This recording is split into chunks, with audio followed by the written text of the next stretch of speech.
Ok. Boa tarde a todos, todas.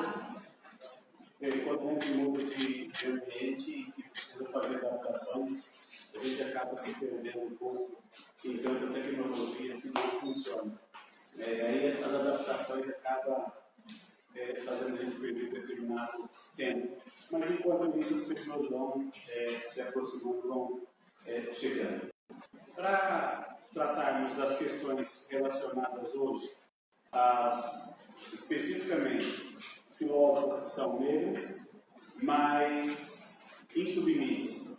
Então, são situações, circunstâncias que fazem delas e dessa condição uma necessidade de se insurgir no mundo no qual nasceram, cresceram, sobre a história pela qual passaram, e aí se insurgir ou não se submeter. Mas, para isso, seria interessante retomar algumas ideias que nós discutimos na semana passada relacionadas à questão do epistemicídio. E que uma das formas acaba repercutindo e trazendo para a nossa discussão hoje. Naquela ocasião e oportunidade, nós apresentamos a ideia de que existem, isso não é só uma questão contemporânea, mas existem algumas formas de silenciamento e até de morte de determinadas áreas de conhecimento, ou até por conta do assassinato de etnias inteiras, o desaparecimento de determinados conhecimentos, determinadas falas essas que podem ser silenciadas porque são falas femininas, silenciadas porque são falas que expressam uma concepção étnica diferente daquela que coloniza, e por conta de uma colonização territorial que, para funcionar, transformou-se numa colonização epistemológica ou uma colonização por meio de determinados conhecimentos que foram historicamente silenciando todas as outras formas de fala, de existência, de expressão, que pode ser por meio da cultura, da religião e outras formas de conhecimento mais abrangentes. E, nesse sentido, a epistemologia, entendida como uma teoria sobre determinado conhecimento, ela, silenciada, vai se transformando, então, num epistemicídio, na morte lenta daquela forma de conhecer e de se colocar no mundo. Outro desafio que trazemos, então, para hoje, são essas formas aqui como filósofas que se inserem no mundo, mas não filósofas em geral. Há uma especificidade étnica, porque há um lugar de existência de outras filósofas no mundo que, por serem brancas, por serem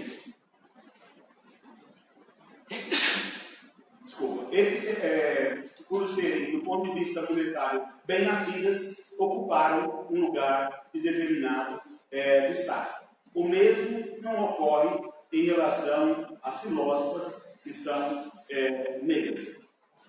Vivendo num país cujo Ministério da Educação e a Presidência da República desprezam visceralmente esta forma de conhecimento, no caso, a filosófica, imagina quando ela se expressa, portanto, e consequentemente, na fala de uma mulher, que essa mulher ela não é etnicamente branca.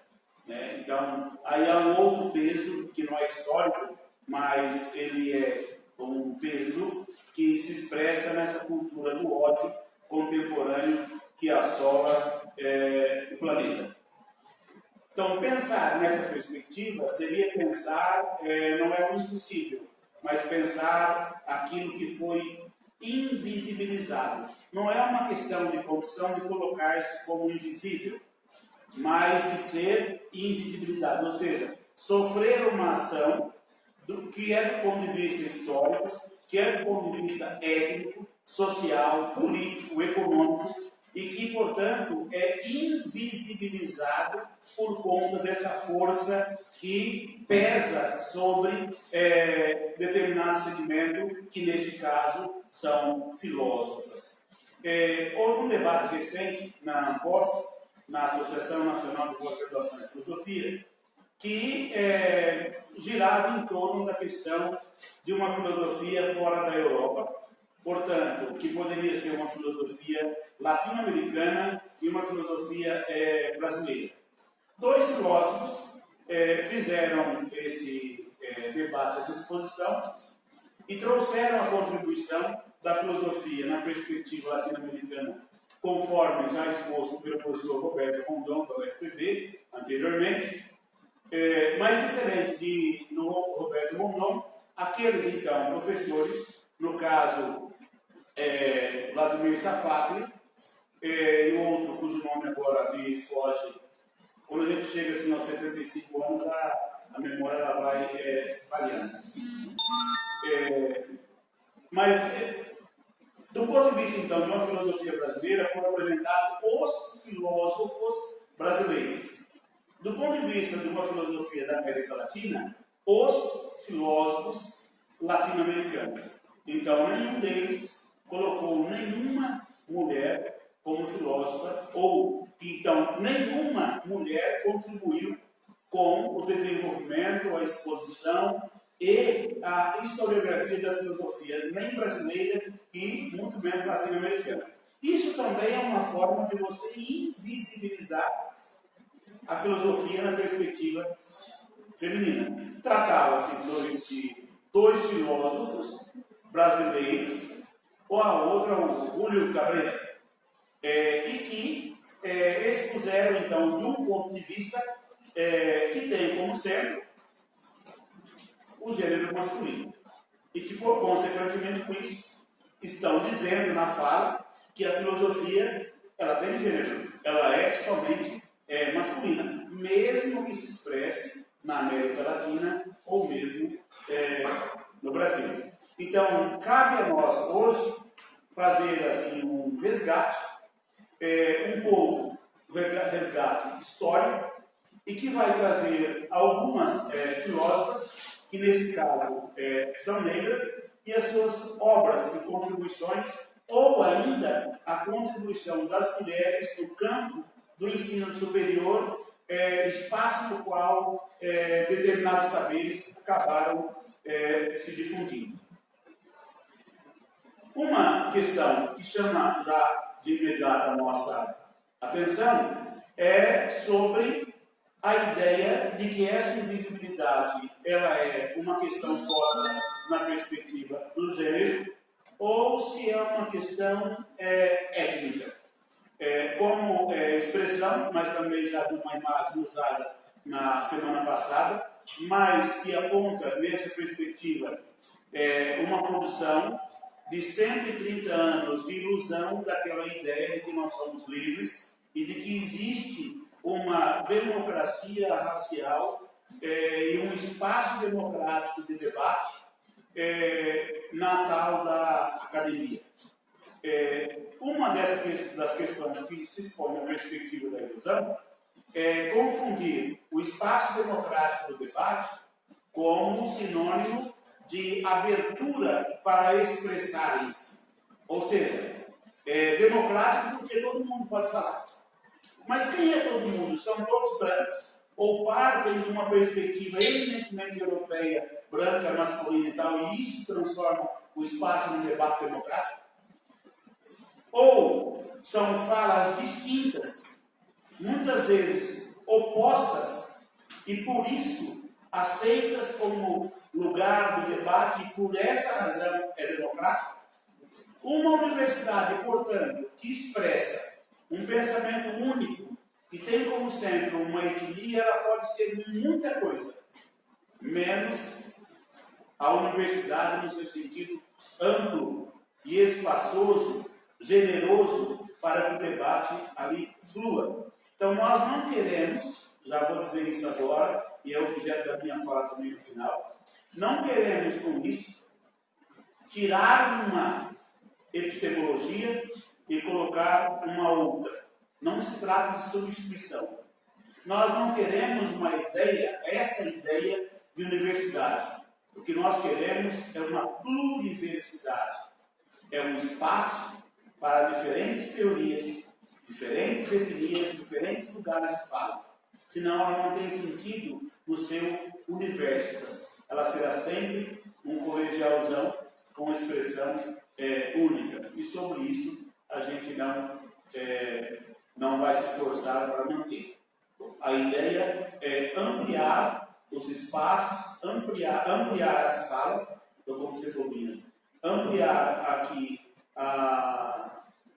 os centros de fala e as perspectivas teóricas, para a gente não ter ideia. E aí eu me lembro muito bem de uma fala de Ariano Suassuna, que, tratando da questão da cultura, ele dizia que o povo gosta mesmo dessa cultura aí da calcinha não sei onde, do latão na cueca, etc. e tal. Ele dizia assim, olha, se oferecerem para o povo só essa cultura, e ele conhecer só essa, ele vai dizer que ele gosta dessa. Aí tem gente que diz que o cachorro gosta de osso. Se der só o osso para o cachorro, ele vai. Agora, se der, portanto, abrir a possibilidade de nós, então, termos acesso não só ao que temos agora, mas termos acesso também a um universo de outras possibilidades, nesse aspecto, nós vamos enriquecer o gênero humano. Ou seja, ter as condições necessárias para nós nos apropriarmos de diferentes conhecimentos. Agora, se nos dermos um conhecimento único, vamos nos especializar neles, faremos um doutorado, um pós-doutorado nele. É mais do mesmo. Aí nós estamos dialogando com quem?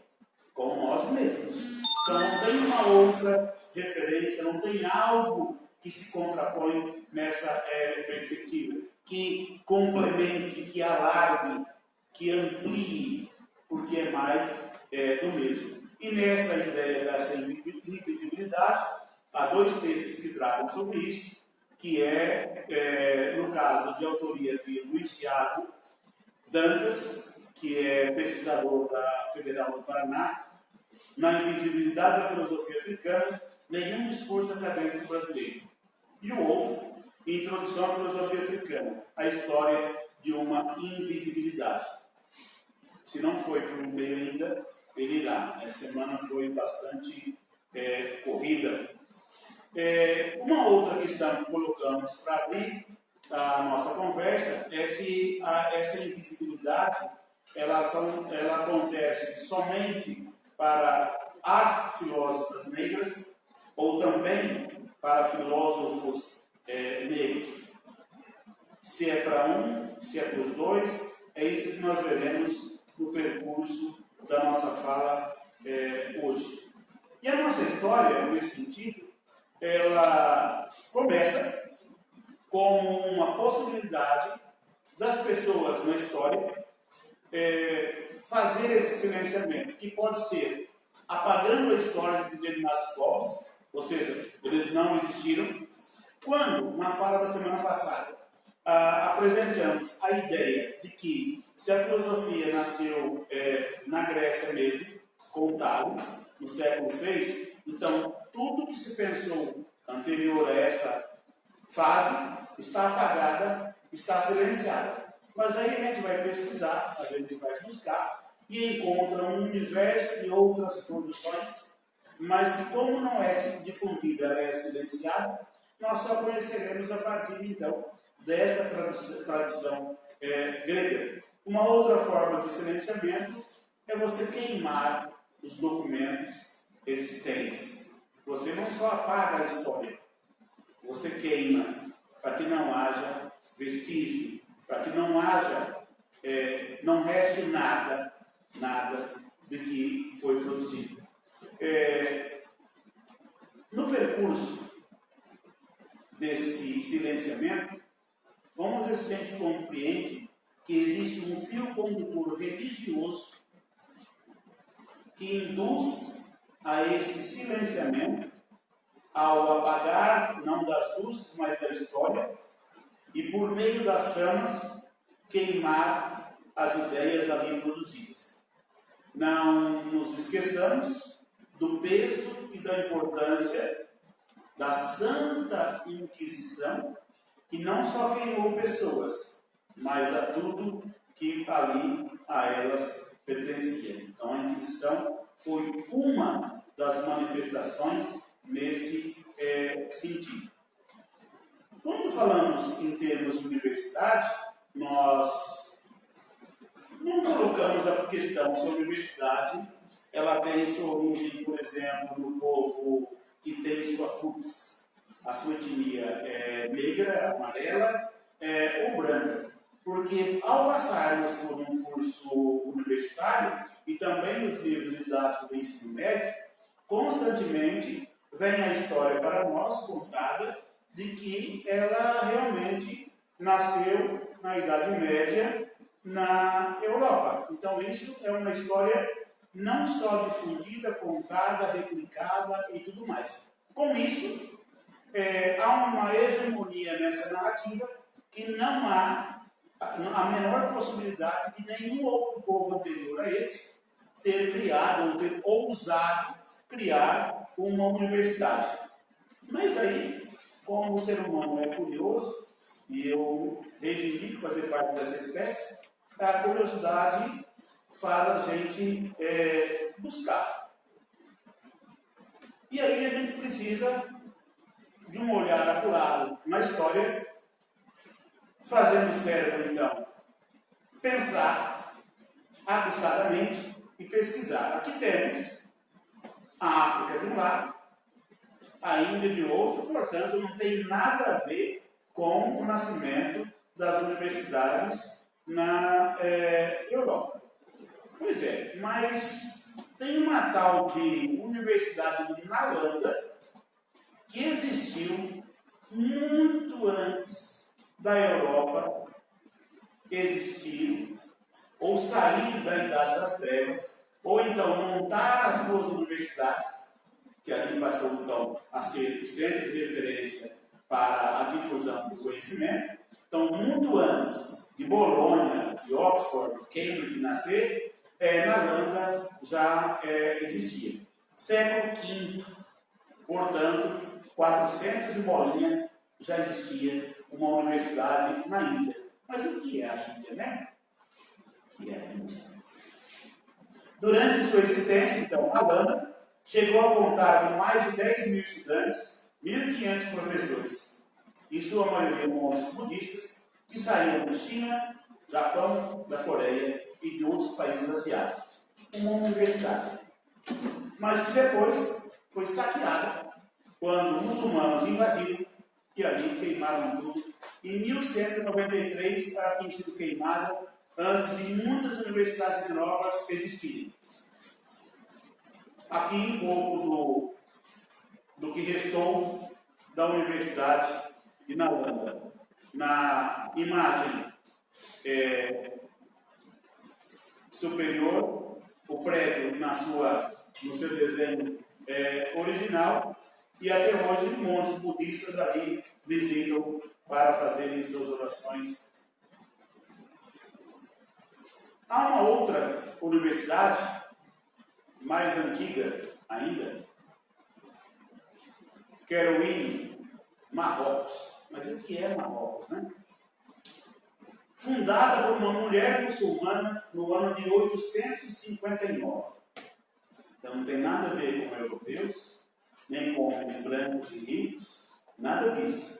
Uma mulher muçulmana fundou uma universidade.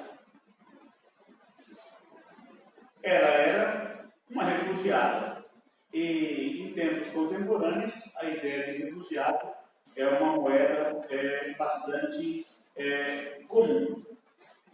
Hoje, essa universidade mais antiga do mundo, ainda em funcionamento, ela está entre o labirinto de vielas estreitas na cidade marroquina de Fez. Foi exatamente lá que ela fez. Aí está a imagem da universidade, ainda em funcionamento, a sua fundadora,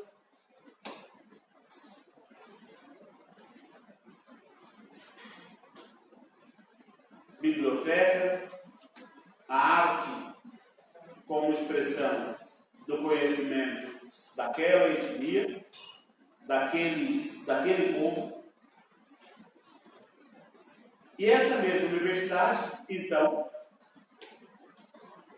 teria levado avanços na área da ciência, da matemática, da filosofia e também seus ensinamentos centrados na perspectiva do Islã. Na verdade, a cultura muçulmana prepondera ali do seu nascimento até o momento, e numa época em que a Europa ainda estava se arrastando naquilo que conhecemos como o período das trevas, período em que a razão era posta abaixo da perspectiva religiosa.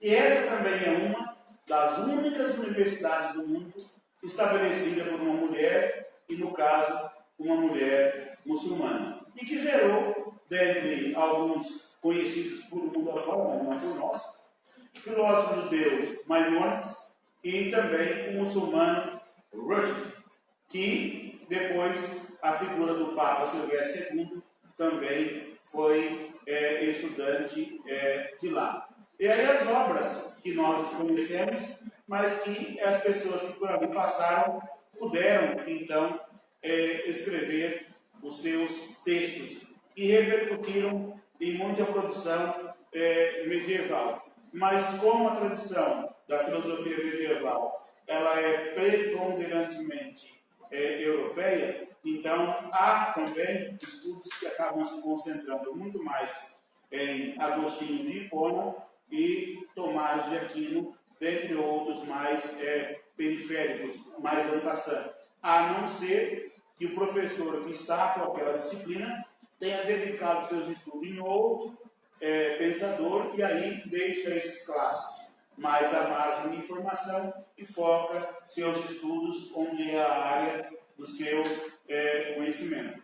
Mas como o pensamento preponderante também é o pensamento eclesiástico, esses dois, Agostinho de Hipona e Tomás de Aquino, por conta dos 16 volumes da Suma Teológica, acaba fazendo sombra sobre os outros. E aí também o outro filósofo, a sua contribuição parece ser bastante significativa como resultado daquela universidade criada por aquela mulher muçulmana. E ainda sobre esse filósofo medieval, a Unesco reconhece a sua importância, a importância da sua produção e faz homenagem a ele. Embora a Unesco faça isso, em muitos cursos ele ainda continua desconhecido.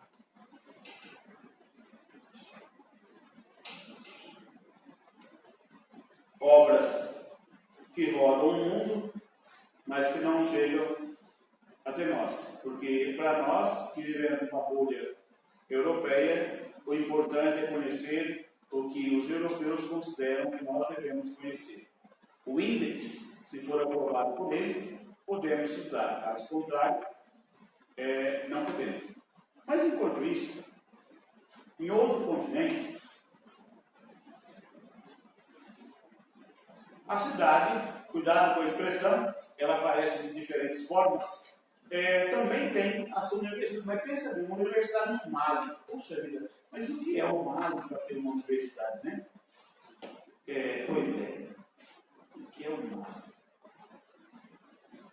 Localizada nos dias modernos do Mali, a cidade de Timbuktu, ou Timbuktu, como alguns dizem, era o coração do Império Mali e de Songhai. No centro da cidade estava a Universidade de Timbuktu, uma das mais antigas universidades da história do mundo, sendo encontrada no século XII d.C. No auge, a universidade matriculou 25 mil estudantes por ano. A UEPB hoje tem um pouquinho menos que isso.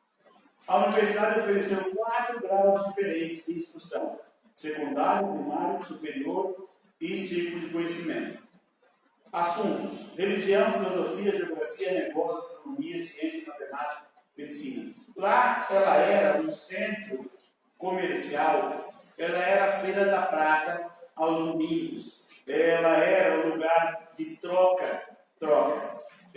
Não só moeda, mas muitos que iam para lá, uma das formas de pagamento era com pergaminhos escritos, e assim ela foi incorporando e aumentando a sua biblioteca. Essa troca de conhecimento, então leva-se produtos e deixa-se conhecimento. E com isso, a biblioteca desse lugar, ela foi só crescendo e aí podendo oferecer, nesse aspecto, um conhecimento significativamente posto na perspectiva da humanização do ser humano. Ainda o prédio da universidade,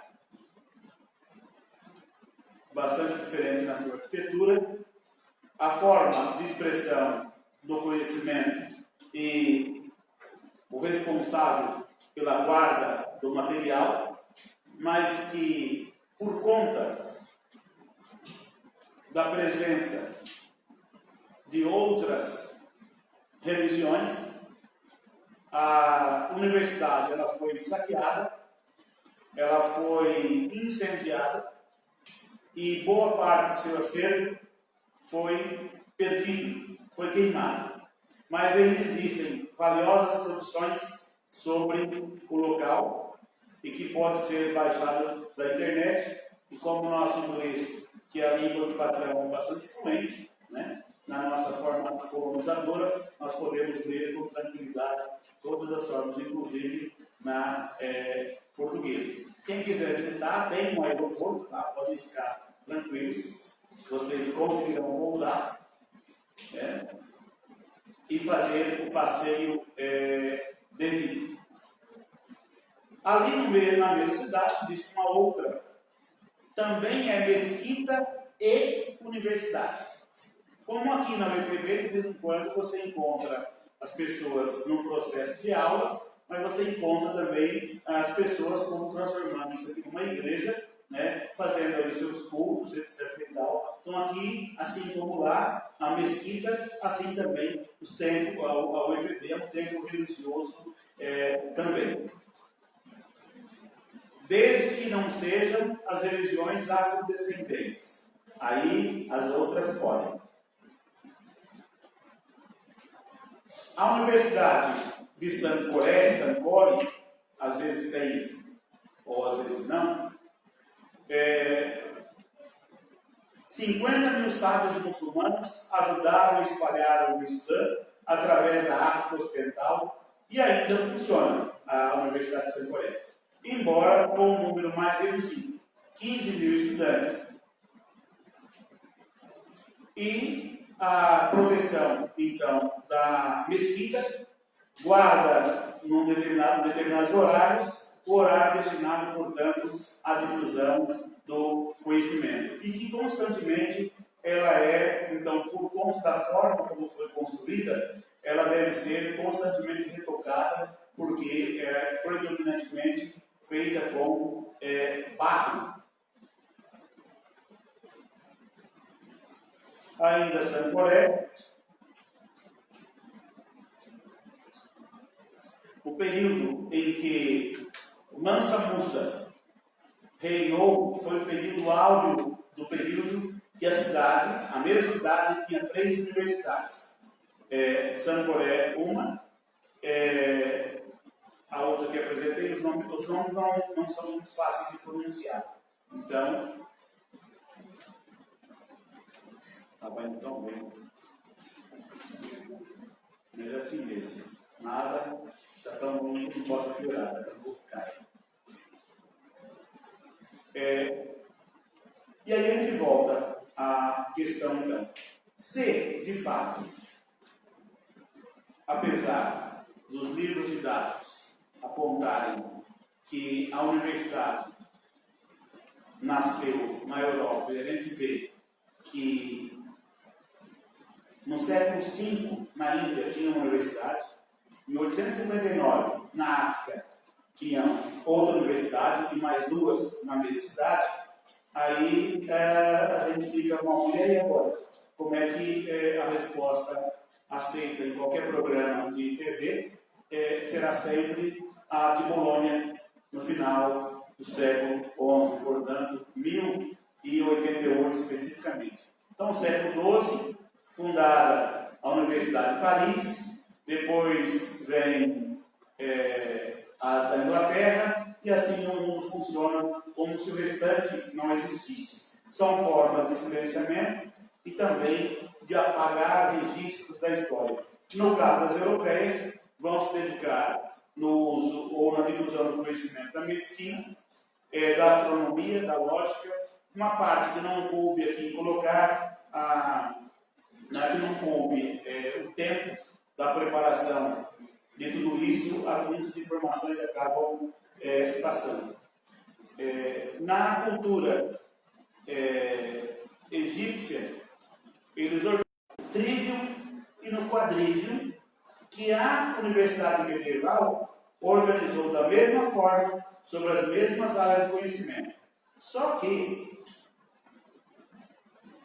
a época em que o Egito organiza isso é a época em que Tales está estudando lá. Portanto, século VI a.C.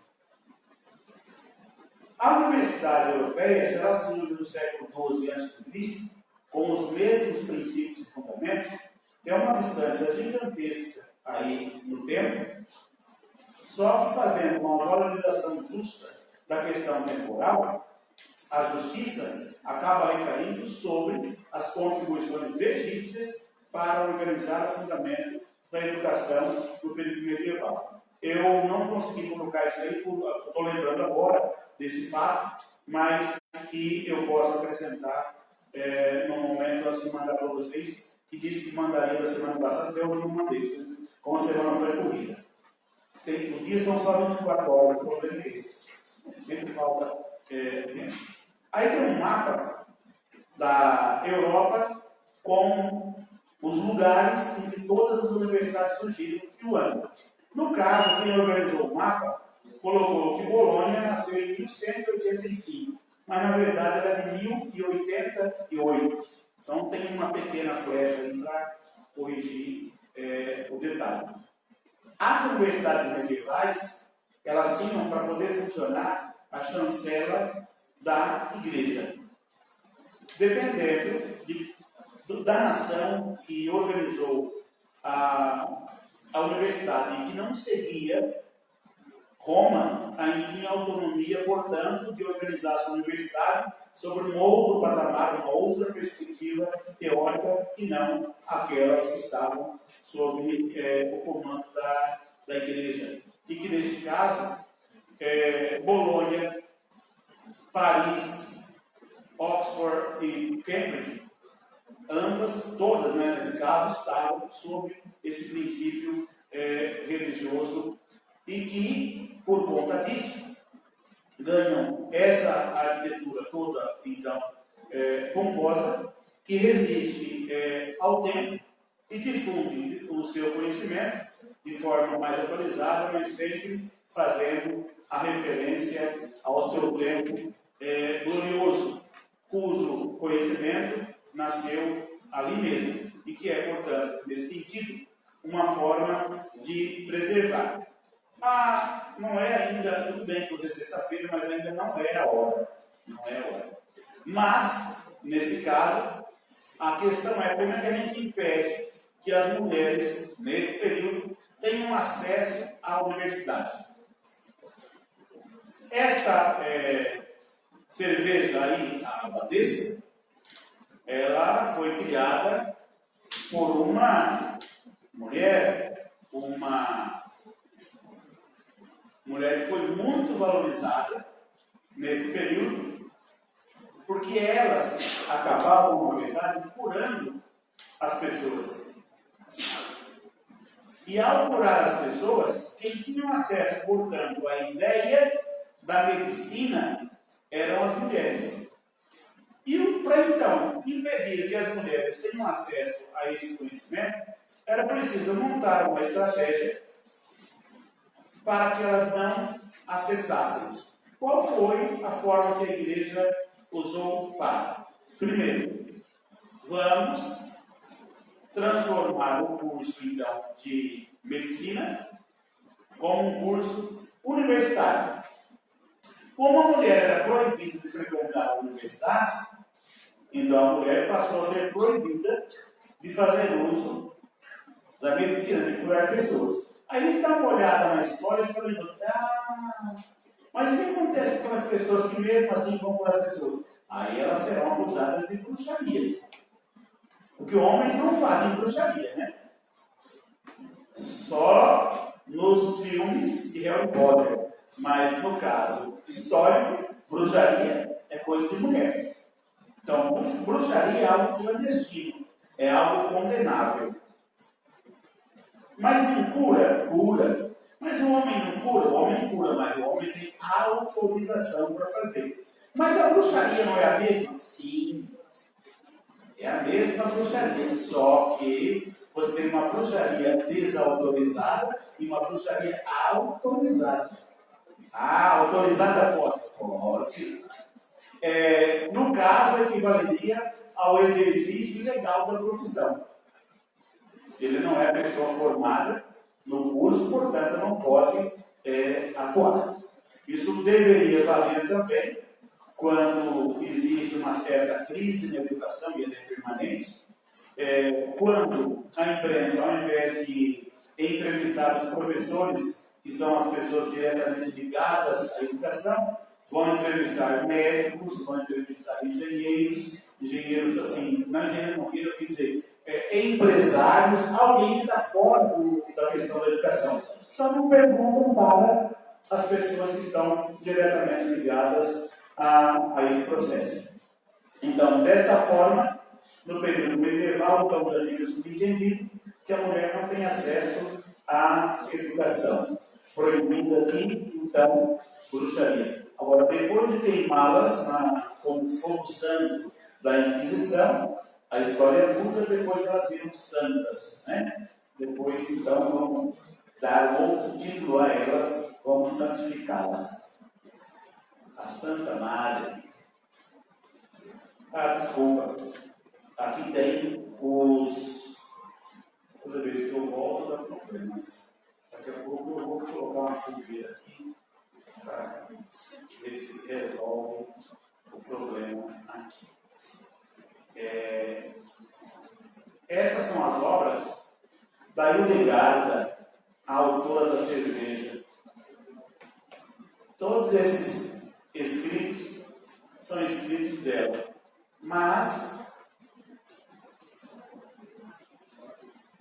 num mundo como o nosso, quem é que vai estudar o assunto medieval e ainda relacionado a mulheres? Não vai. No máximo, são dois homens, né? Aquino e Agostinho. O resto é assim, questões secundárias, né? Então, proibida. Sempre quatro, então, pensando na perspectiva de que a mulher é proibida de estudar na Idade Média, sempre quatro países proíbem a mulher, ou por lei, de fazer alguma coisa, e entre esses 104 países, o Brasil é um deles. Um estudo feito pelo Banco Mundial mostra como a legislação de diferentes economias prejudica a ascensão das mulheres na sociedade. Na imagem, tem aí, no mundo islâmico, uma mulher apedrejada em praça pública. Em alguns lugares, a mulher não pode mostrar nem o tornozelo. Ela não tem o tornozelo de fora. Já pensou? Alguém chega, mãe, eu vi o tornozelo da fulana. 59 países não possuem leis contra o assédio sexual no meio de trabalho. Desses, 39 impedem que mulheres herdem bens de seus pais E em 36, viúvas não têm direito a imóveis ou qualquer propriedade que pertenciam à família. Dos 59, 18 países, os maridos podem proibir as mulheres de trabalharem, e em 3, as mulheres precisam de autorização do marido para abrir conta no banco. No total, 2,7 bilhões de mulheres enfrentam algum tipo de restrição ilegal por serem mulheres.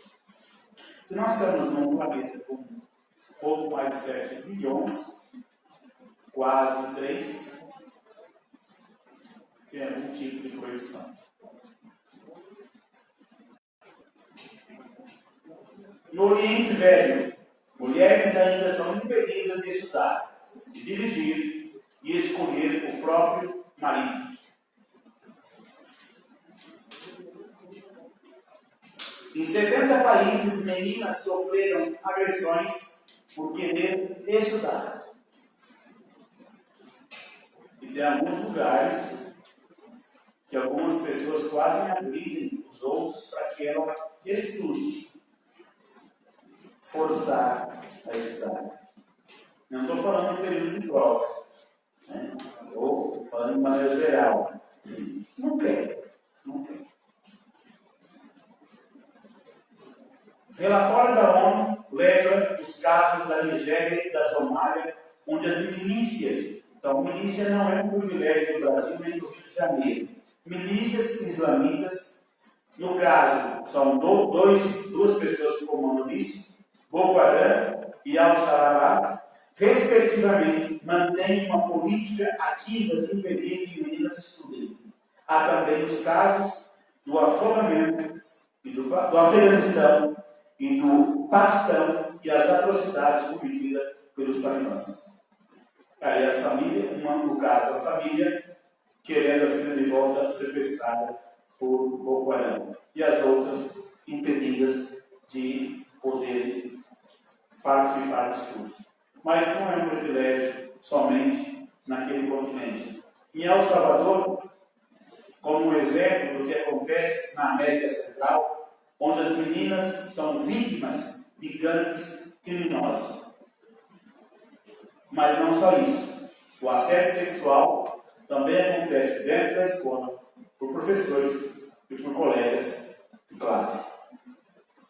Na UEPB, é onde nós estamos, certo? Não posso dizer nada que está sendo transmitido. Em 2012, foram registrados 3.600 ataques contra escolas no mundo. Escolas. No Paquistão, ao menos 84 morrem em ataque do Talibã à escola. Trajetória da mulher na educação. Aí nós podemos. A campanha do MEC, lembro agora também, até guardei um tempo.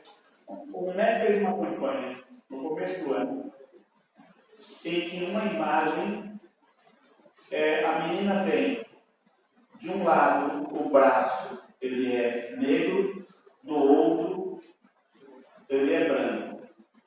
Então, para mostrar que a menina entra, e no caso for a menina, não a menina entra, mas o negro entra na universidade com a sua cor, mas ele sai dali com uma outra referência.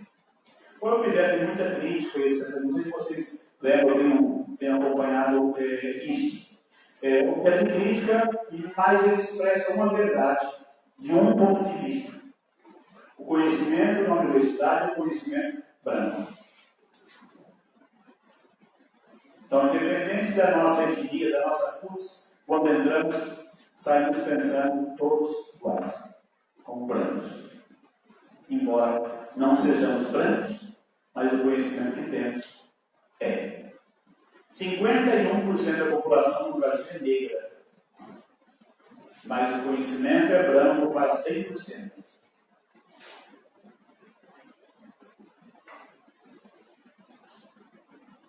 E a outra metade, ela tem um dobro de oportunidades. Veremos já já as questões que são estatísticas.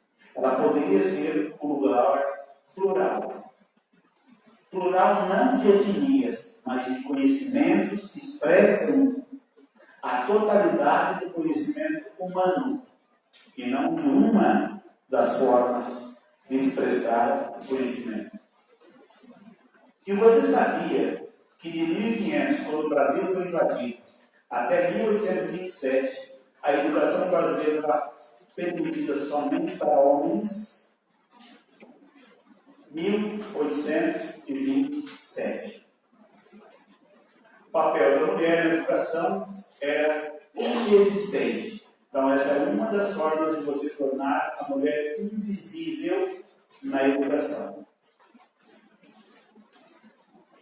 Mulheres brancas, negras, indígenas, ricas ou pobres, de qualquer faixa etária, proibidas de estudar. Mas tinha uma alternativa. Entra num convento e você estuda. Aí você vai se enclausurar. Você, a partir de agora, é esposa de Cristo. Numa determinada perspectiva, ele tinha um harém pelo planeta, porque todo mundo tinha que se casar, era chamada esposa de Cristo, esposa de Cristo, era aí, né, o cara que mais tinha, então. Mas era a forma de escapar do universo da ignorância e estudar. O regime talibã, voltando para a questão geral, considerado um dos mais radicais e primitivos da história, principalmente em relação às mulheres, aplicado no Afeganistão. Proibido de estudar em escolas, universidades ou qualquer outra instituição educacional, o Talibã converteu as escolas para meninas em seminários religiosos.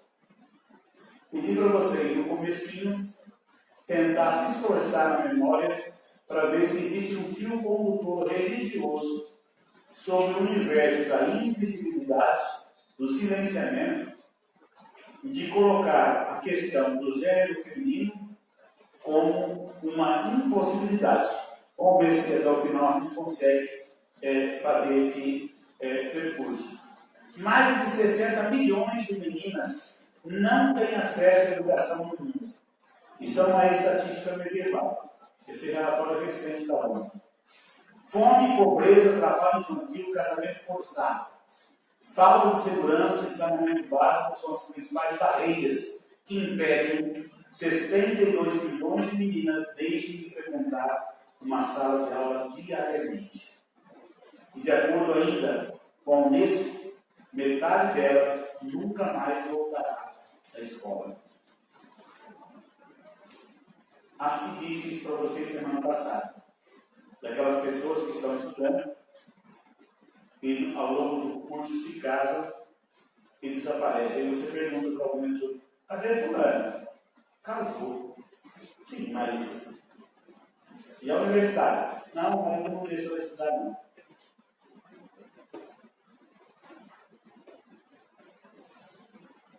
Então, nem sempre casamento é espaço da liberdade. Tinha umas que entravam no convento para se clausurarem, há outras que se casam e clausuram. Em todos os campos do planeta, a onda machista, sexista, étnica ganharam proporções imensuráveis, mas estão retrocedendo. Estão perdendo a sua força. Elas estão retrocedendo. Porque estão retrocedendo. Porque há luta. Muita luta. Pessoas que ousam lutar, como Lamarck disse, e ousam vencer. Pessoas que arregaçam as mangas todos os dias e vão para a luta. Pessoas que não aceitam que o silêncio imposto permaneça e prevaleça, que não aceitam que a imposição do marido seja o aniquilamento do seu sonho. E ainda ousam perguntar: onde está Deus? É preciso sempre lembrar: onde está Deus? Lembrar que um continente inteiro não se submete, não aceita a submissão. Enquanto isso, há países cuja presidência coloca a sua cabeça na bandeja trompetista, e vai vender o seu país nas calçadas de Wall Street. Mesmo que, como Nero, que colocou fogo em Roma para culpar os cristãos, coloque fogo na Amazônia para culpar as ONGs. Cada um tem o seu Nero. E aí, enquanto isso, as chamas vão ardendo. Mas não é por causa de índio, nem por causa de árvore. Da porra da árvore, né? É por causa do ouro mesmo, é por causa do minério que lá está. O insubmisso é aquele que não conseguiu ser submetido, não está sob. Ele não se sujeita a mandos, ditames, não aceita ser menos. Nós podemos também, nos cursos que fazemos, não aceitar só o que nos ensinam. Queremos mais. Não aceitar só o que nos dizem. Queremos mais. Insubmisso também é quem tende a ser livre. E quem tende a ser livre? O ser humano. Mas ao ser humano que aceita a carga e se submete, e há aqueles que jamais irão se submeter.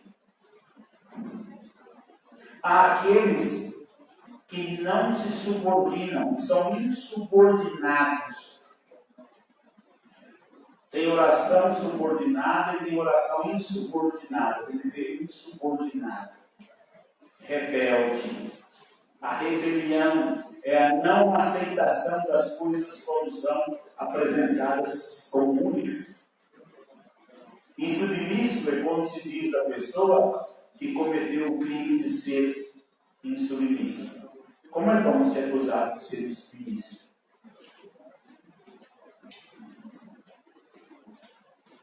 Tem um dito pelas ruas, quando as pessoas estão fazendo uma manifestação, sempre há alguém que passa por ali e diz que isso é coisa de vagabundo, isso é coisa de gente que não tem o que fazer, isso é coisa de petralha. E os adjetivos negativos eles vão se multiplicando. Então, essas pessoas, elas são aquelas submissas. Elas aceitam as coisas como estão. Mas quando os bravos, as bravas, lutadoras e lutadores conseguem as conquistas para todos, estes que xingaram também são beneficiados, mesmo que não tenham consciência de que isso foi fruto da luta. Aquelas pessoas que na Revolução Industrial trabalhavam cerca de 16 horas por dia, de lá elas foram lutando para que outras pessoas chegassem hoje a 8 horas aqui, a 6 horas na Europa. É luta. Ter um determinado salário é luta. Ter uma universidade pública é luta. É luta. Mas é preciso olhar para a história e, como uma coruja, olhar de forma ampla para diferentes rumos, caminhos e direções. E E aí eu passo a apresentar algumas das filósofas que não se submetem e que são negras. E aí, mas Hipácia é negra? Mas ela não é branca. O fato de ela ter sido apresentada historicamente como branca não quer dizer que ela era. Vejam aí as representações que historicamente foram apresentadas sobre Hipácia, que no filme de 2009 é o retrato então, mais atualizado sobre ela. Transformaram-na em uma filósofa grega, e aí na segunda imagem você pode perceber que ela é o traço, ou tem os traços de uma filósofa grega. Na terceira imagem, há um certo exagero no carregamento das tintas e das formas sobre a expressão de quem era Hipácia. Mas a primeira imagem é a que se aproxima mais do retrato histórico dela, por ter nascido no Egito. Egito é um país, então, africano, e que tem suas características não brancas. Hipácia, uma cientista no mundo de homens. Depende da fonte que você pesquisa, você vai encontrar que nasceu em 355 ou em 370. Depende da fonte que você encontra. Filha de Teo, professor e último diretor da biblioteca de Alexandria, educada por ele para ser o protótipo da perfeição e da virtuosidade. Ou seja, aquilo que os homens de Alexandria não eram capazes de ser. Mas a ascensão dessa mulher prodígio chocava contra os preconceitos dos pais fundadores da filosofia nacional helenística. No caso, Platão defendia que a mulher, em relação à virtude, é naturalmente inferior ao homem. Sócrates afirmava que a coragem do homem revela-se no comando e a da mulher na obediência.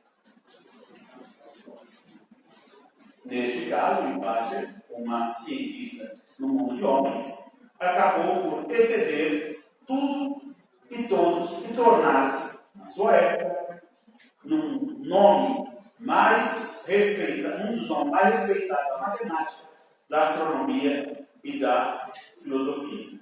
Vejam nessa imagem, por exemplo, embora vivemos ali no mundo, nesse mundo dos homens, exatamente aqui, o pintor fez. Então veja, Hipácia é queimada pelos cristãos. Rafael, ao pintar este quadro, coloca a Hipácia no quadro que está no Vaticano, como se ela olhasse para os membros da igreja que a queimaram. Não os que acenderam os fósforos, mas quem mandou colocar fogo também. Há um quadro mais claro e um outro um pouco mais escuro. No caso, a escola de Atenas. Né? A forma que Rafael encontrou para vingar-se do que fizeram dela. Podemos ver, por exemplo, sobre a ideia da cutis dos egípcios e de Hipácia. Africanos, primeiros habitantes da Grécia. Isso não é uma frase solta no programa do Danilo Gentili. É um estudo que, para ser publicado, ele passa pelo crivo de avaliação de outras pessoas que, portanto, dão a ele, e assim que funciona na academia atualmente, e que dão a ele a autorização para fazer a publicação. Um outro, os gregos eram negros. E aí uma produção para testar. E aí está um branco, que no caso é o Martin Bernal, que escreve 3 livros sobre Atena Negra, cujos livros estão disponíveis em inglês, em PDF, para serem degustados. De preferência, vocês avisem alguma ambulância ao ler o livro, e vocês podem não se sentir muito bem ao fazer uma leitura, porque é uma novidade que pode dar um curto-circuito nas informações que nós temos com aquelas que vão chegando. Mas se você abrir uma boa garrafa de vinho, uma garrafa de um bom vinho, e você então aí, isso pode ter certeza que logo a terceira garrafa também estará aberta para você apreciar, e aí não vai trazer nenhum impacto, nenhum efeito colateral para você ao ler esses livros. Né? A gente só lê assim, ou avisando a ambulância, ou então muito bem acompanhado. Mas que não seja, né, um vinho parecido e muito menos um Guinness, né? Aí também é para matar, né? Aí o que vai fazer mal não é a leitura, é o vinho.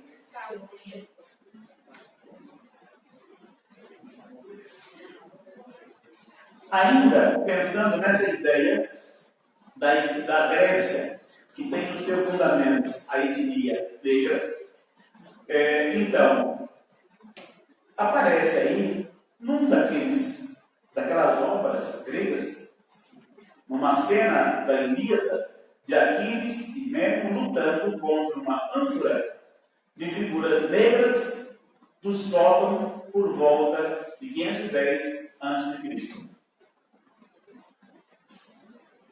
Podemos interpretar que o negro estava no seu cotidiano grego, ou que esses conheciam muito bem o Egito e por isso fizeram uma representação. De qualquer forma, tem esta, então, ou não seria imaginação. E se um homem fosse negro? Não tem essa abstração desse nível. Né? E o outro, também texto, que remete à ideia da Atena negra. Um anúncio para uma conferência acadêmica em 2008 na Universidade de Warwick para discutir as questões colocadas pelo Black Athena e Martin Bernal. Ainda uma outra obra que retrata, então, outro autor, nesse caso são 3 autores, que retratam a ideia de Atena africana.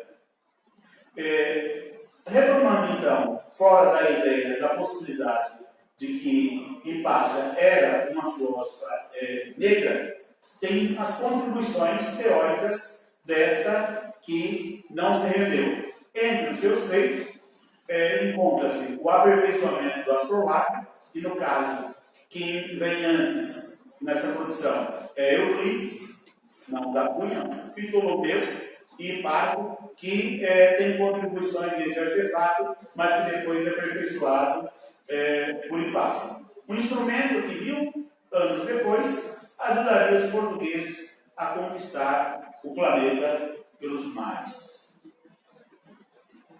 Para aquela mulher, no caso Hipácia, o conhecimento devia ser acessível a todos. Dotada de uma oratória capaz de promover dor de cotovelo a Winston Churchill, que é conhecido como um brilhante orador, tornou-se professora de muitos jovens de famílias ricas, e tal era o seu carisma que um dos pupilos apaixonou-se por ela, declarando-se com pompa e circunstância. Ajoelhou-se e declarou-se. Aí tem uma imagem dessa declaração de amor, e tem a outra que expressa ela ao falar em público, expressando, portanto, a grandeza dela enquanto se expressava. Cursou a Academia de Alexandria e, com o tempo, dominou as mais diversas áreas, como filosofia, matemática, astronomia, religião, poesia e artes, só isso, né? Ficando conhecida como a filósofa. Discípula, e aí vem o problema. Discípula, problema num sentido. Discípula da escola de Plutarco, professava ensinamentos neoplatônicos. Naquela época, predominava, ou começava, a expansão do cristianismo na região, e ela, por ensinar princípios da teoria platônica, portanto, uma filosofia pagã, com a expansão do cristianismo, aí a sua defesa a esses ensinamentos vão levá-la e ser interpretada como uma cristã pagã. Então, começa aí o declínio das interpretações bondosas a respeito de Hipácia. E neste caso, claro, acusado de bruxaria, que é o que os cristãos fazem, né? Bruxa. Bruxa lá, bruxa ali. Devido aos seus conhecimentos. E depois, em 415, ao chegar em sua casa, cercada por um grupo de cristãos. Cristãos furiosos, né? Cristão que não tem fúria, bom, teve seu corpo mutilado e atirado à fogueira. Então, assim como depois na Inquisição, as chamas da fogueira inquisitória libertaria as pessoas.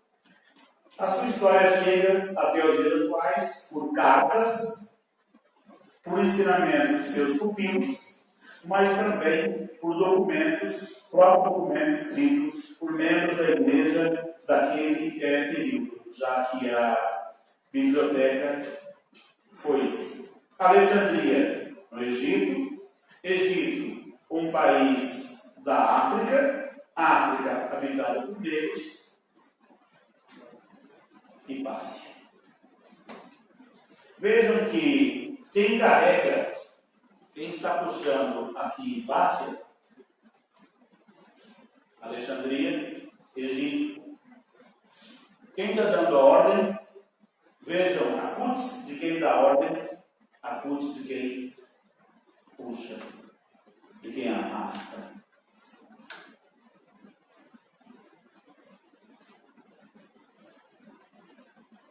A biblioteca, a famosa biblioteca de Alexandria, e o fogo na biblioteca de Alexandria. Valeria a pena assistir a um filme chamado Ágora, por conta da imagem. O enredo é bastante questionável, mas tem no YouTube Ágora ou Alexandria, que é com aquela. Tem um letrão da atriz.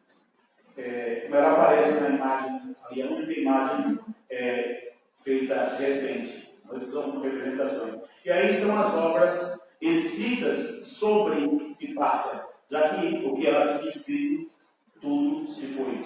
Então, aí tem a escrita sobre o conhecimento. Então, coloquei algumas só, são muitas ali. Então, esta é Hipácia. Para silenciá-la, mata.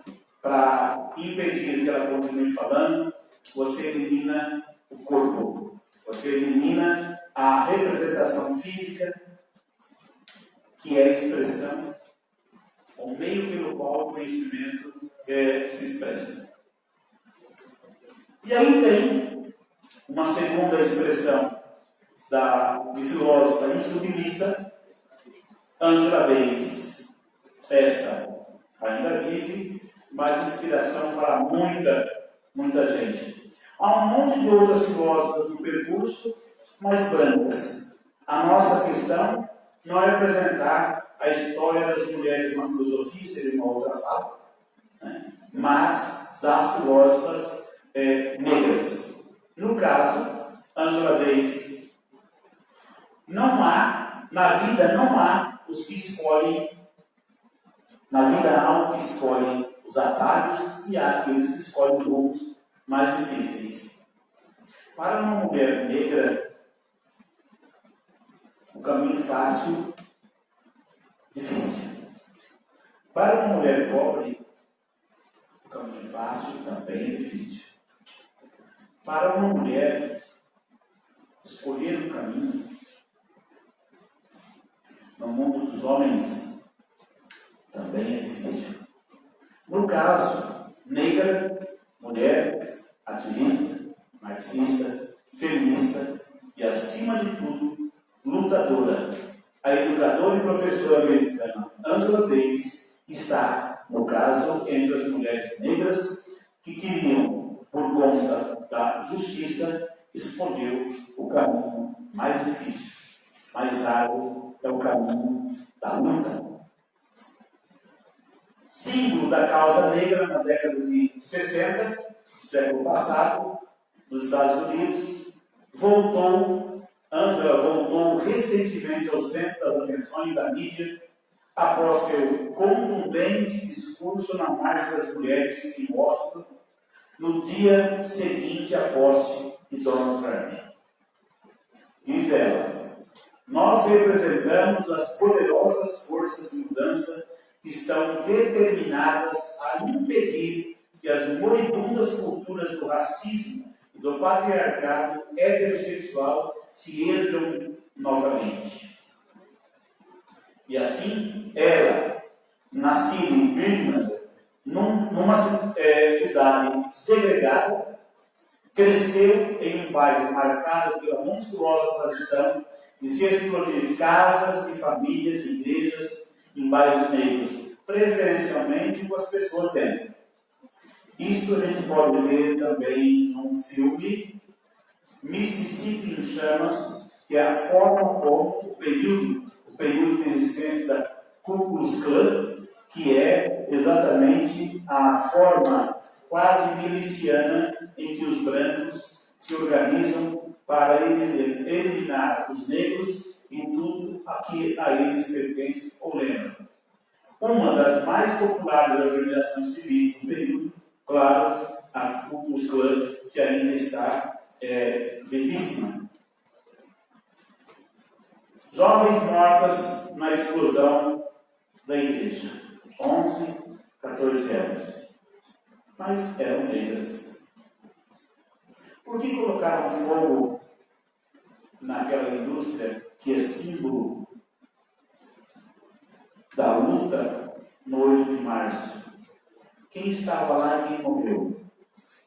Para a gente fazer essas relações históricas e pontuais para a gente lembrar das escolhas e da difícil escolha que é ser mulher no mundo atual.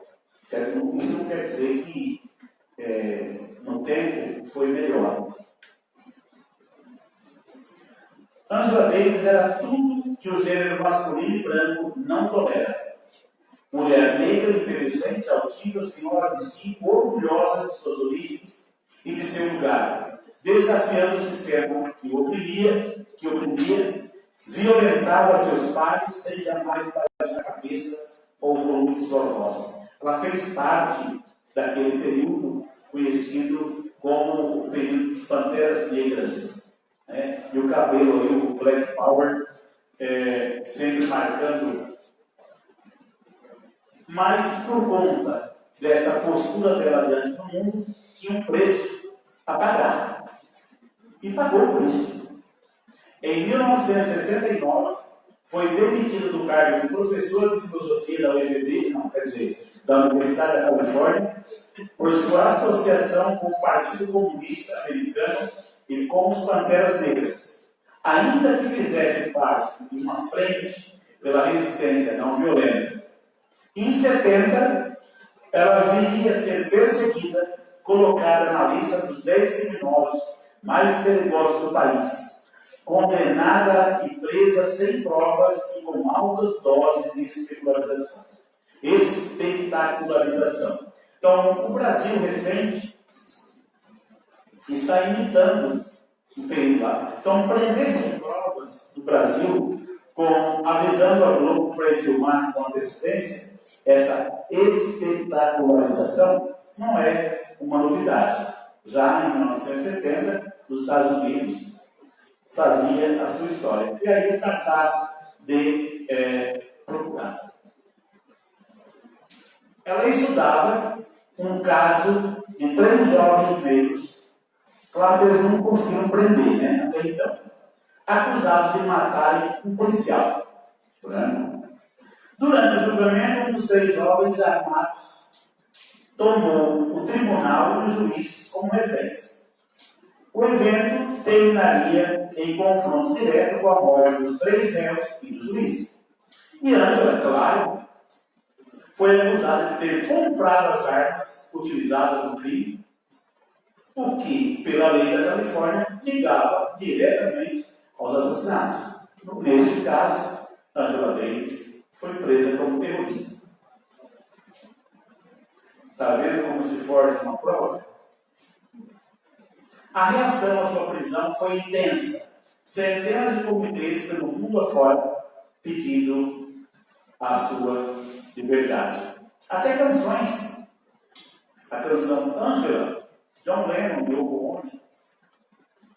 E ainda a gente ouve essas músicas aí vivas pela nossa memória. Irmã, há um vento que nunca morre. Irmã, estamos respirando juntos.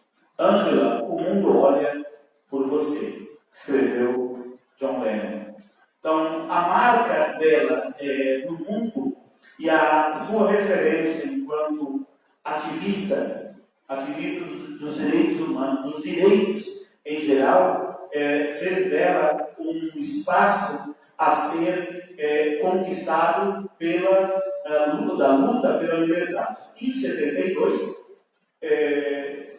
não havendo sustentação para aquelas acusações falsas, ela foi considerada inocente e aí liberta. Uma mulher daquele quilate, presa, já dava trabalho. E aí, liberta, foi como dar passaporte para ela voltar a atuar. Ângela se tornou, depois da prisão, destacada professora de História, de Estudos Étnicos, Estudos Femininos e História da Consciência em diversas universidades dos Estados Unidos e pelo mundo afora. Aí tem as marchas, como é conhecida, e suas obras. Pouco de suas obras, são muitas, não tem espaço para tanto. Se submete? Não. Resistência. E é fonte de inspiração como luta e também fonte de pesquisa para muita gente na universidade. Mas também como inspiradora nas batalhas cotidianas de muita gente também mundo afora. Um dado para a gente entrar na questão das filósofas brasileiras. Um dado específico da área de filosofia. No caso da pós-graduação em filosofia no Brasil, das 4.417 pessoas que estão ligadas à pós-graduação, entre docentes e alunos, 27% são mulheres e 73% são homens. Essa disparidade.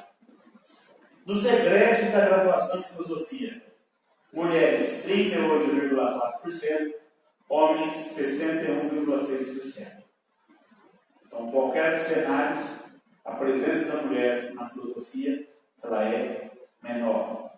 Analisando os dados e as proporções entre homens e mulheres de vários estágios de carreira, começa com os concluintes da graduação, que no caso 38%, e terminam com professores permanentes do programa em 19,95%. Ou seja, das 38% que cursam e terminam a graduação, para transformá-las em professoras da pós-graduação, cai para 19%.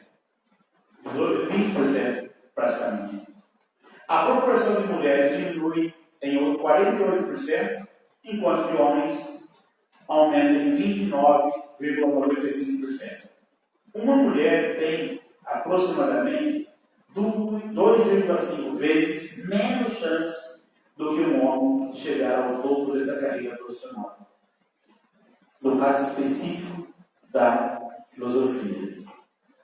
Assim, trazemos a primeira, que é Lélia de Almeida Gonçalves. Alguém já ouviu falar? Diz ela: a gente não nasce negro, a gente se torna negro.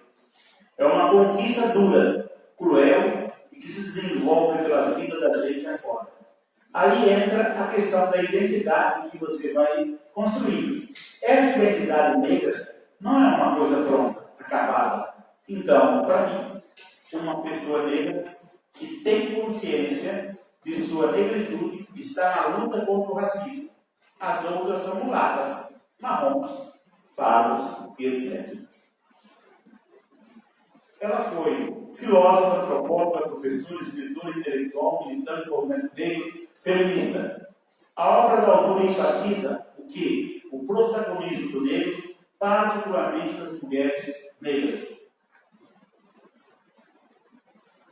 na formação social e cultural do país. No entanto, a pensadora ainda é pouco lida e conhecida. É mineira de Belo Horizonte, apreciadora do pão de queijo e o queijo também. Numa família de poucos recursos econômicos, como a maioria do povo brasileiro, 13 filhos em casa, mas ela, por conta de um irmão, vai para o Rio de Janeiro e aí começa seus estudos, cursando História e Geografia, depois Filosofia, e aí segue a carreira onde hoje é a UERJ. Militância, pioneirismo dela. Então, a existência dela trouxe a contribuição pioneira por liderar o movimento negro, colocar os negros em uma movimentação organizada com estrutura teórica. É a grande contribuição desta filósofa. A inserção na perspectiva de uma cultura negra, a discussão do debate e da valorização do pensamento negro e da organização contra o movimento étnico é uma questão posta por ela. E aí a criação de coletivos negros pelo país afora e etc. Inspirado em quem? Exatamente no movimento de Angela Davis. O pensamento dela se expressa por meio de artigos, de ensaios, publicou 2 livros, Lugar do Negro, em 82, em coautoria com o sociólogo argentino, e Festas Populares, em 1989. E aí foi, aos poucos, consolidando uma teoria sobre o feminismo negro brasileiro e do pensamento social brasileiro, expressando pelo afrocentrismo, pelo marxismo e também pelo existencialismo. E aí está as obras, portanto, alguém que ainda não foi apagada, está apenas silenciada, porque são das opções não comprar as obras destas autoras. Sueli Carneiro, cujo texto foi enviado para vocês, que é o mais badalado atualmente, que é a tese dela que está virando no livro. Filósofa e doutora em educação pela USP. Nasceu na Lapa, uma das principais articulistas da luta contra o racismo, com atuação semelhante à da também filósofa norte-americana Angela Davis, também expressão. E ela vai se inspirar em Malcolm X, ou X, Nelson Mandela, Lumumba e Samora Machel.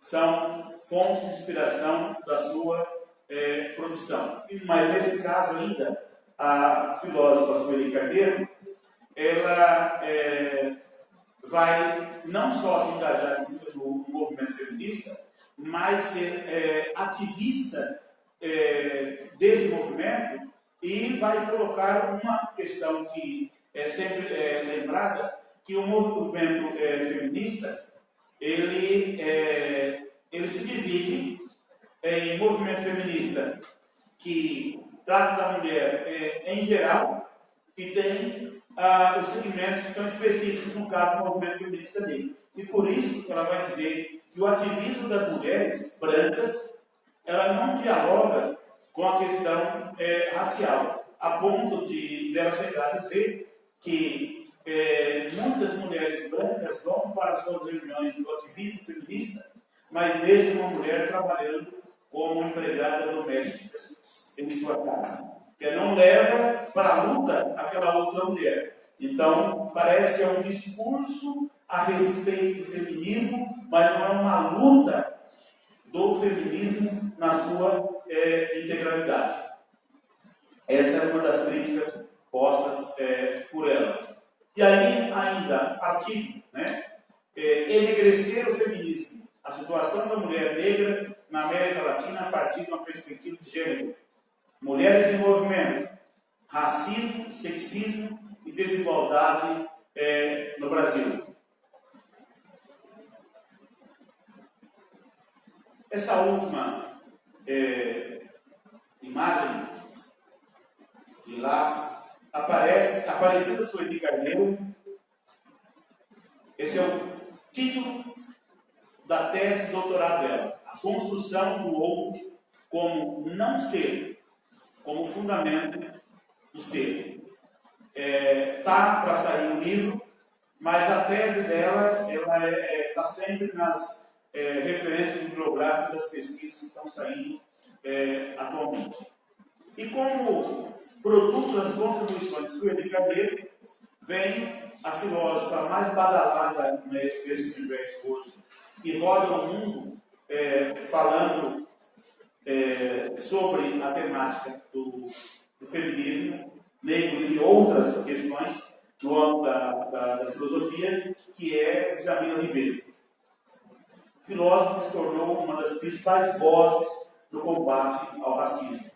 No caso, ela atua na área de filosofia política, mas debatendo também os temas que trazem a relação, as relações raciais e de gênero. Esta, bastante ainda está na flor da idade, é uma produção gigantesca aí pela frente, mas chamada pelo mundo afora para expressar o seu pensamento. Diz ela que o verdadeiro humor é aquele que dá um soco no fígado de quem oprime. Assim como houve pensadores como Sartre, por exemplo, que criticava a arte pela arte, propondo uma arte engajada, enfim, o grande cartunista brasileiro foi adepto de um humor engajado, politicamente. Não um humor pelo humor, como o próprio definiu. Procuro dar o meu recado através do humor. O humor pelo humor é sofisticação, é frescura. E nessa eu não estou. Meu negócio é pé na cara.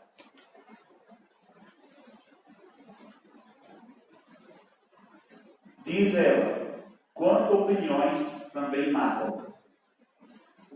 Continuar com o machismo, mesmo diante de fatos que mostram a desigualdade, é concordar com a perpetuação dessa desigualdade. Isso é um trecho de uma matéria ampla escrita em carta capital. Uma mulher negra no poder incomoda muita gente.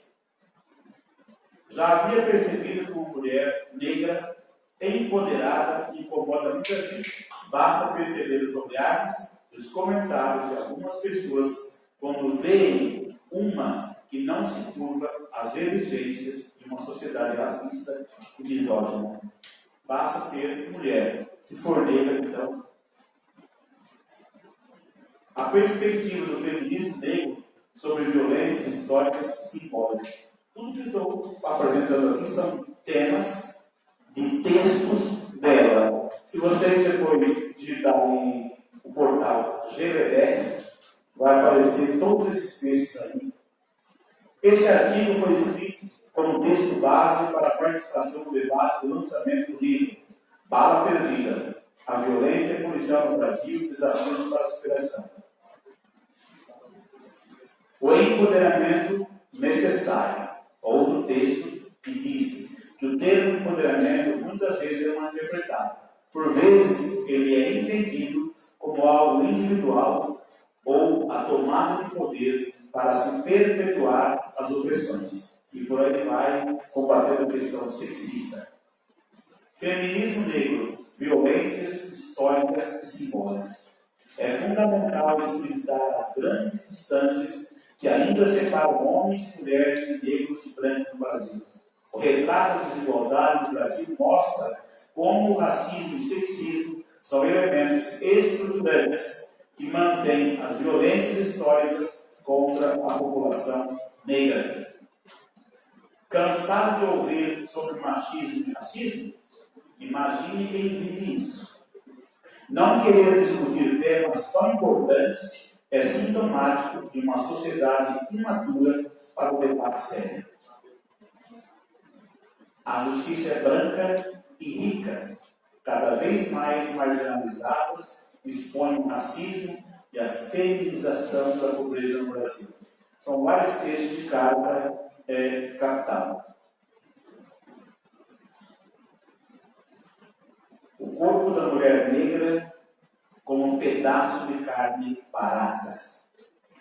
O corpo da mulher negra não é dela. Essa é a sensação que carrego desde muito cedo.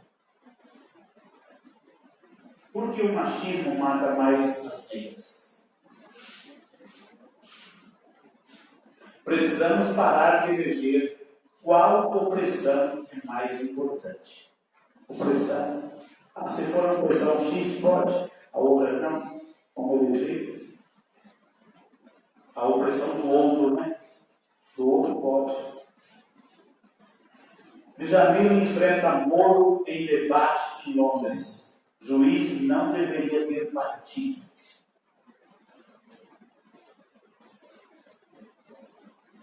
Racismo, manual para o sem noção. Acho que não existe mais pessoas sem noção, né? Foram extintas, né? Se quiser ser negra, informe. O racismo faz parte do combo. Se você adquirir um, está no pacote. Não dá para ser feminista e ser a favor da redução da maioridade penal. São coisas que não se comungam. Se quiserem debater, que leiam. Para a filósofa Djamila Ribeiro, deslegitimação de conceitos não é algo novo e militância não deve ficar só na reação. Agir primeiro. A gente luta por uma sociedade em que as mulheres possam ser consideradas pessoas. E por aí vai. Mestre em Filosofia Política pela Universidade Federal de São Paulo, autora de livros e colunas, será uma das homenageadas pelo governo francês pelo programa Personalidade do Amanhã. Então não é só Lula que recebeu o prêmio em Paris. E Djamila também. Parece que os franceses têm uma certa predileção por escolher algumas personagens do Brasil. Exceto quando o Macron, né, escracha aquele inominável, né, lembra sempre que está gravando, o inominável, para colocá-lo no seu devido lugar. Mas nenhum lugar se sente bem com o coiso. Coiso não pertence a lugar algum, a lugar nenhum. Feminismo negro não exclui, ele amplia. Pacto branco, não é pacto, mas o pacto branco e a maldição da mediocridade. Não é real que só um grupo produza mentes e talentos. Então, conhecimento não é uma prerrogativa de uma etnia. A produção do conhecimento é do ser humano. Livros. O que é o lugar da fala? Então, a fala do professor tem uma perspectiva, um sentido. A fala do aluno, outra perspectiva, outro sentido. O aluno que mora no Mirante, viveu toda a sua infância ali, e nunca lhe faltou nada, é só um exemplo, a ideia do Mirante, tem uma fala muito diferente daquela pessoa que veio do Pedregal, de onde ali viveu e ali passou necessidades diferentes. Então, na mesma sala de aula na UEPB, o assunto é o mesmo, mas o lugar da fala é diferente. E quando, neste caso, a área de humanas, ela trabalha com uma avaliação esperando uma única resposta, ela está sacrificando a subjetividade, tanto de um quanto de outro. Por isso, não cabe fazer nenhuma pergunta, só cabe abrir uma questão. E uma questão comporta diferentes opiniões, e que nesse sentido, o professor deve estar pronto para interpretar do ponto de vista da força do argumento e da consistência de diferentes olhares sobre o mesmo assunto. Ou então ele não serve para ser professor. Pode ser qualquer outra coisa, menos professor. Porque ele não está professando o que deveria professar. Essa pluriversidade ou a dimensão ampla do conhecimento. Isso empobrece. Ao invés de criar as condições para alargar o conhecimento, você vai fechando espaço para que as manifestações múltiplas não aconteçam. Outro tema bastante provocativo: quem tem medo do feminismo negro? Esse livro explorou pelo mundo afora aí diferentes traduções. O outro livro, Por que Gritamos Golpe? Exatamente no auge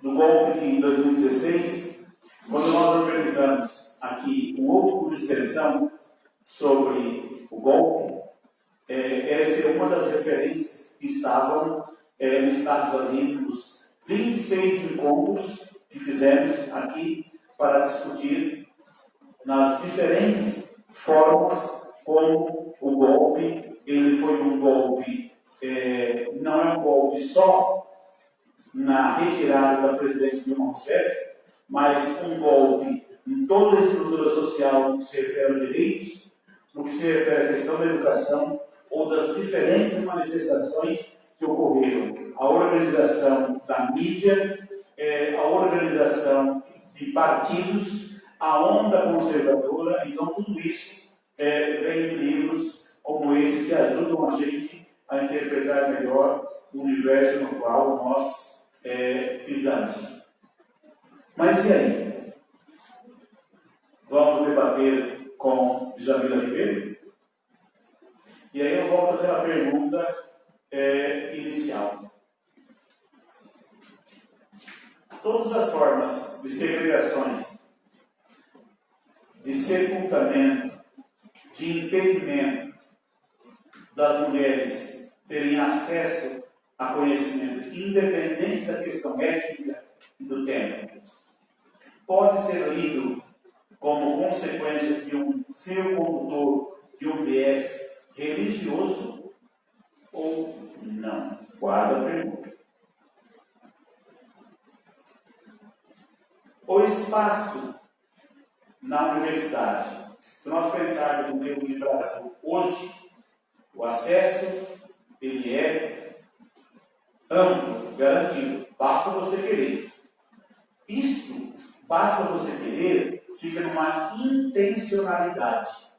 Mas e as condições materiais de existência e de permanência da pessoa na universidade? Determinadas famílias continuam ainda no século XXI criando suas filhas para serem mães.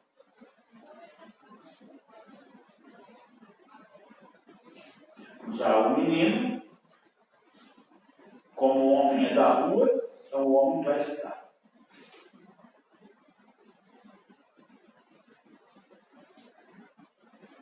Isso é uma questão até cultural e traz o viés psicológico aí quando se fala no universo dos brinquedos. A menina faz aniversário, ganha 600 mil bonecas. Aí fica lá empalando a criança.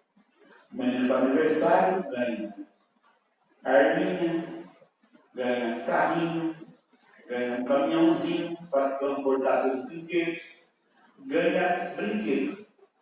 O brinquedo feminino, e muitas vezes, acaba sendo brincar de boneca, que é aquele treinamento em curso para ser mãe. E a indústria de brinquedo, cada vez mais sofisticada, junto com a criança, com a boneca que faz xixi, aí ela vai trocar fralda.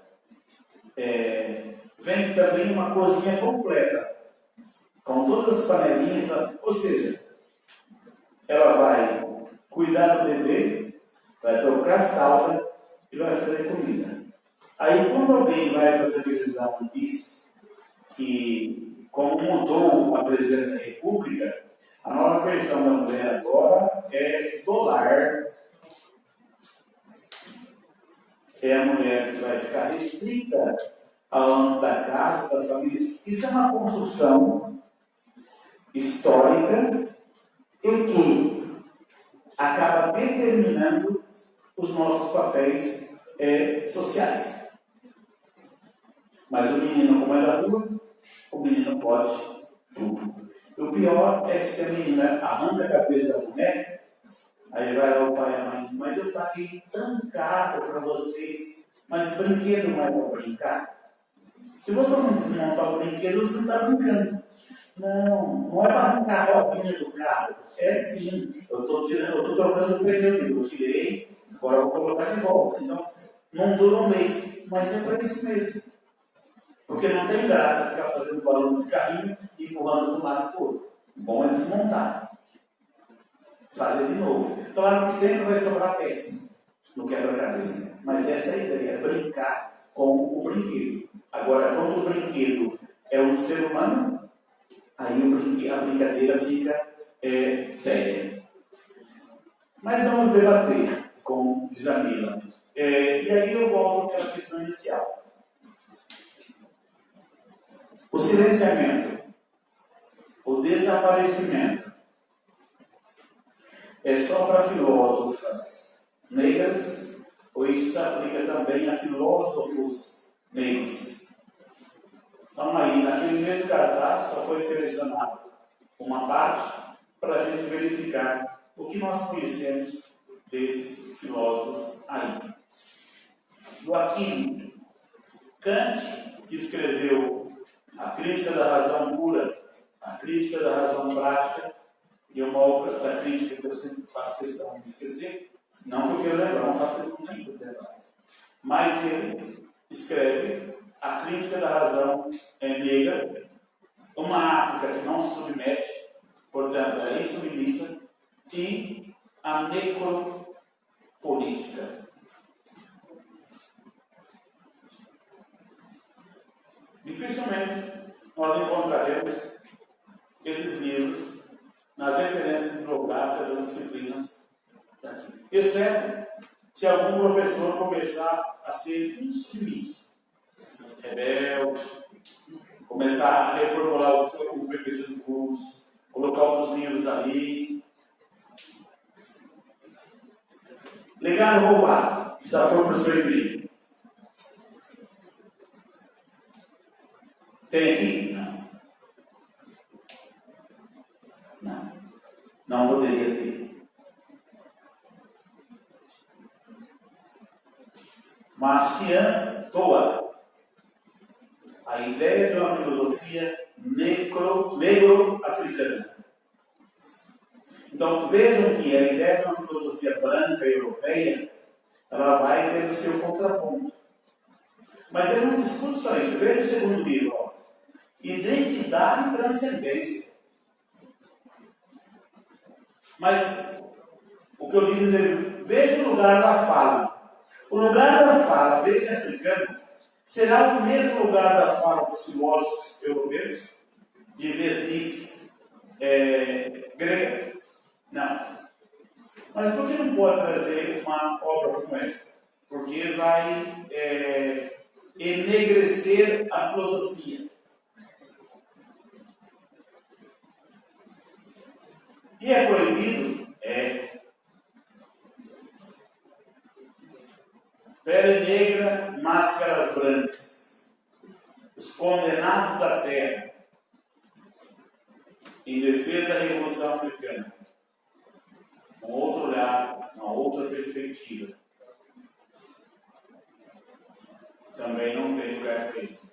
Brasileiro, Renato Nogueira, professor da Universidade Federal Rural do Rio de Janeiro, que esteve na UFCG ano passado. Nós nem ficamos sabendo. Professor da UNB, o Anderson Flor, ou desconhecido.